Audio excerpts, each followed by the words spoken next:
ارشه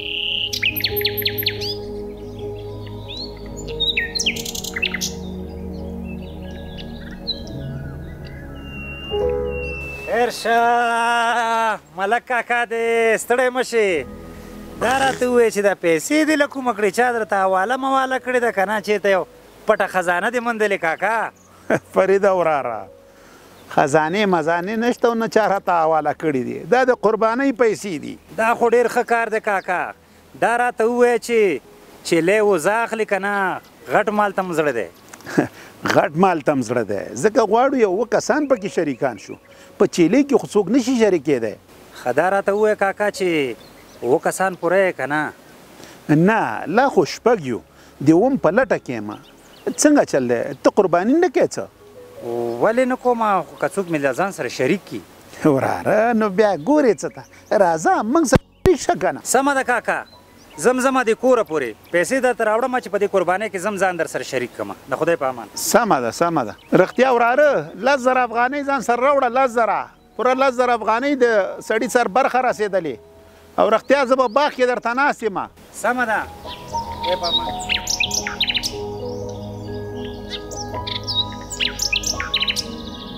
څنګه دی ملک کاکا فصلونه خو د انشاءالله شک کال ښه دي انشاءالله ډېر الوبالو به درته وکړي و شکر دی ته وګوره سلام علیکم وعلیکم سلام ملک کاکا سلام علیکم ستړی مه شې قربان دې شمه څنګه چل دی وراره پیسې دې راوړې که نه بالکل بالکل ملک صاحب پوره پیسې مې درته راوړې 10,000 افغانۍ دي ښه بس بیا خو دې کار ملک کاکا دا د څه پیسې دي دا هغه اووم کس چې موږ سره کم دی په قربانۍ کې دا هغه دی ملک کاکا که دا در سره شریکوي نو بیا موږ ته رخصت راکړه ځکه د ده کار خو درته معلوم دی چې پیسې په کوم شکل ګټي که د ده حرامې را سره ګډې شوې نو بیا زموږ قرباني هم نه کېږي رښتیا وراره زما خو دې خبرې ته د سره فکر نه و دا واخله وراره دا واخله او چې کله دې حلالې پیدا کړي بیا راشه له خیره سره شریک به دې کو ځان سره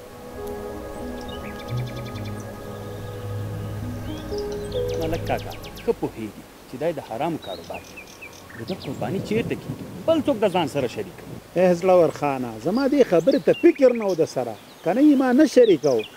خو اوس حیران یم چې دا اووم نفر به له کمه کوو بس ملک کاکا په اووم نفر پسې مه ګرځه زه خیر د دوه قربانۍ پکې نیسم خلاص بس لاړ به سو دا غټ مال به وګورو له خیره سره چې بس داسې ښه دروند مال دی ښه مزه مال سم دی بس لږه غوښه پکې دا خبره ده هډوکو باندې به سړی څه سلام علیکم ملک کاکا وعلیکم سلام راره ستړی مه شې ګوره ملک کاکا بیا مې چې دي دا پیسې درته پوره راوړي دي زه غواړم چې تاسو مال خپل ځان سره په دې قربانۍ کې شریک کړئ ګوره فرید خان وروره ما درته خبره سپینه کړه چې تا موږ له ځان سره نشو شریکولی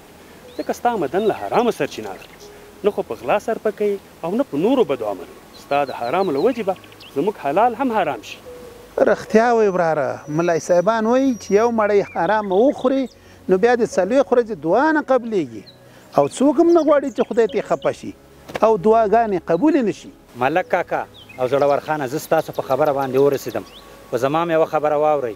دا پیسې چې دي دا حرامې نه دي دا ما په حلالو پیدا کړي او نور زم نه غواړم چې ځان ته په دې حرامو باندې پیسې وګټم غواړم چې چېرته یو حلال رزق پیدا کړم پوهېږئ وراره ګله په دې پرېکړې دې خوشحاله شومه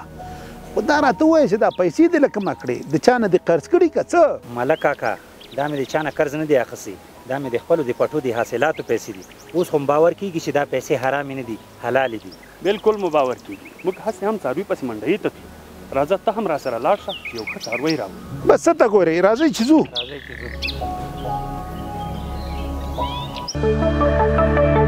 پولیس د ټولنې خدمتګار